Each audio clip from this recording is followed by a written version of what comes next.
Hello viewers, welcome to our channel ILC Bala. Wish you all a very happy and prosperous New Year 2024. On the eve of this New Year day, we are going to discuss one of the important aspects relating to Employees Provident Fund Act 1952. What is that very important aspect? A difference between exempted employee and excluded employee. Very important. Many of us make a mistake in understanding who's an exempted employee, who's an excluded employee, because this is having a very big impact on contribution and it will haunt you at any day in a later date. If you miss out to include a particular person and fail to pay contribution, then the act will catch you even after 10 years. And you have to pay every penny of contribution along with interest and penalty. So it's very important for us to understand the difference. So before we dwell upon this particular aspect of the difference between exempted employee and excluded employee, first let us understand who is an employee. Section 2 of EPF Act, subsection F says an employee means any person. He can be men, women, minor, any other gender, who is employed for wages. Please understand, minor is subject to the provisions of employing minor, under the provisions of the employing minor, right?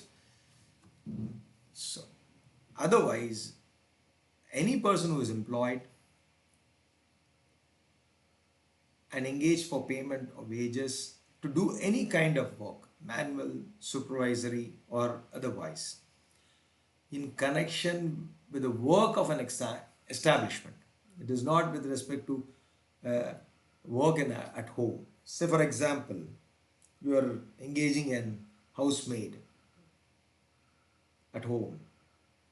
That particular person is not an employee within the meaning of the Employees Provident Fund Act. So it is with respect to an establishment, a particular person must have been employed and the wages have to be paid. The employment may be directly or indirectly, say through a contractor, okay, and also includes an apprentice, provided such person is not employed under the Apprentice Act 1961. Otherwise, he is included. So now it's very clear who is an employee, right? Now let's move forward to understand who is an exempted employee. Same under section 2, subsection FF of the EPF Act. A person is an exempted employee means an employee to whom the scheme would apply but for the exemption granted under section 17. So it says that generally the scheme will apply just because the exemption has been granted under section 17. He is an exempted employee. Why there is an exemption? Can be there a disparity treating an employee? No, then no, there is no disparity. Let's understand what is section 17 says. Section 17 empowers the government through a notification. It can exempt an employee from any of the provisions of this act. Yes, either prospectively or retrospectively. But under what circumstances can the government just like that do it? No. Please, let's understand what is said under the EPF scheme. So you have to go and read EPF scheme para 27. Exemption of an employee means what? Under the powers of the central government, a commissioner may by an order and subject to such condition may by a specific order exempt an employee from operations of all or any kind of the provisions of the scheme, provided that such employee is entitled to a benefit. Please understand. That means the power to exempt under section 17, and which is detailed in para 27, says that that particular employee must be entitled to a benefit in the nature of provident fund, gratuity fund or old age fund, provided by the establishment where such benefits are not less favorable than the benefit provided under the Act. So, the exemption can be granted under section 17 through para 27, provided that particular exempted employee is enjoying a benefit or shall enjoy a benefit in the establishment where such benefits are not less favorable. It can be more favorable, but it can never be less favorable than the benefits provided under the scheme. That means what?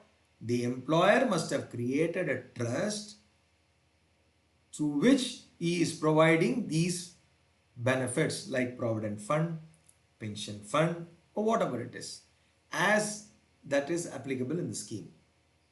And that bottom, the golden line is that it should not be less favorable.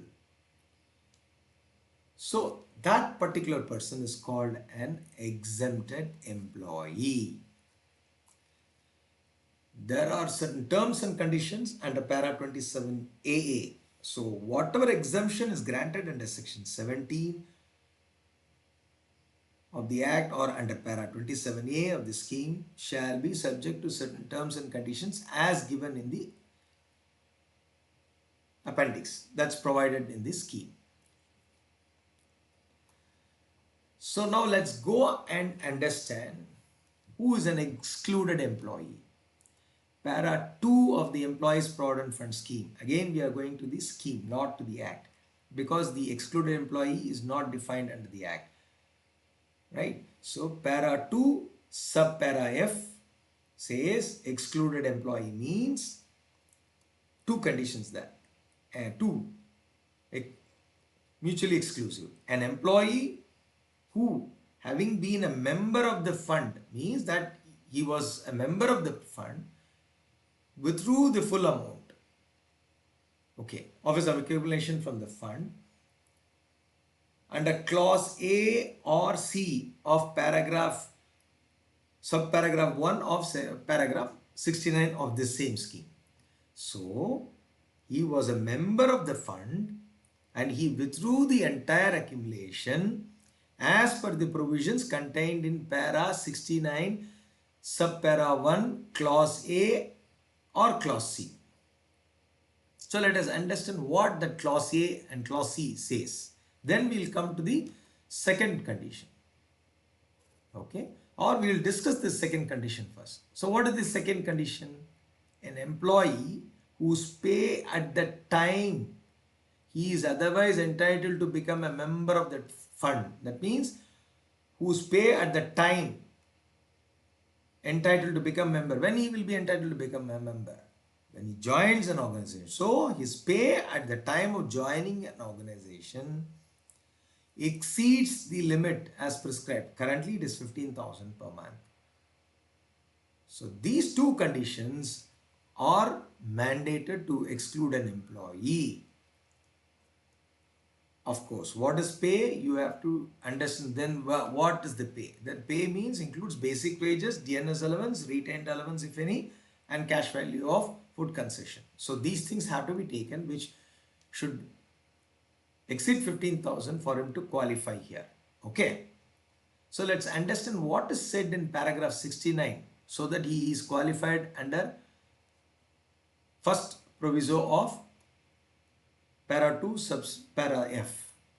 So para 69 of an Employees Provident Fund Scheme again says the circumstances in which an accumulation can be withdrawn. It talks about accumulation can be withdrawn. Who? A member may withdraw the full amount standing to his credit in the fund. When he can withdraw? On retirement. See, he retires from an organization, there then he joins another organization, there that provision will apply. On retirement from service after attaining the age of 55 years. That means he is withdrawing after attaining a retirement age of 50. So after 55 he can withdraw the fund. Then after that he can go and join an organization. In that case he is an excluded employee. Provided that a member who has not attained the age of 55 years at the time of termination of his service shall also be entitled to withdraw the full amount standing to his credit of this fund after he attains the age of 55. Proviso B is not required because we have talked about only two conditions, Proviso A and Proviso C. So what is Proviso C talks about?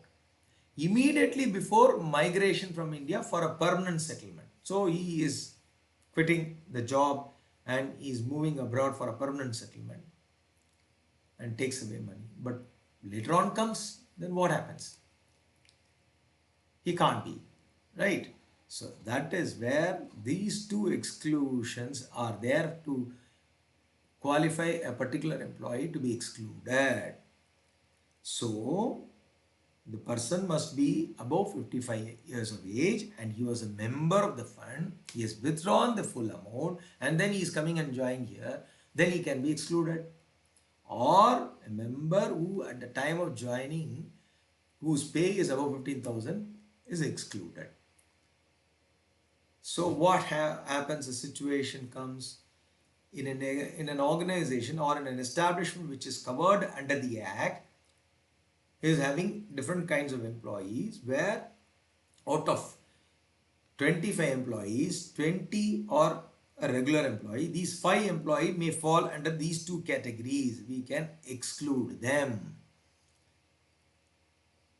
Maybe above 55 years of age and he was a member, he withdrew it and then he is coming and joining here, and whose pay is above 15,000. He is an excluded employee. So you can't bring him here. He is excluded, an employee. So exempted employee means he is enjoying benefits somewhere else. But here excluded employee doesn't enjoy benefit either in the current organization or somewhere else. Hope it's clear. Thank you. We'll see you in another video. Bye. Good day.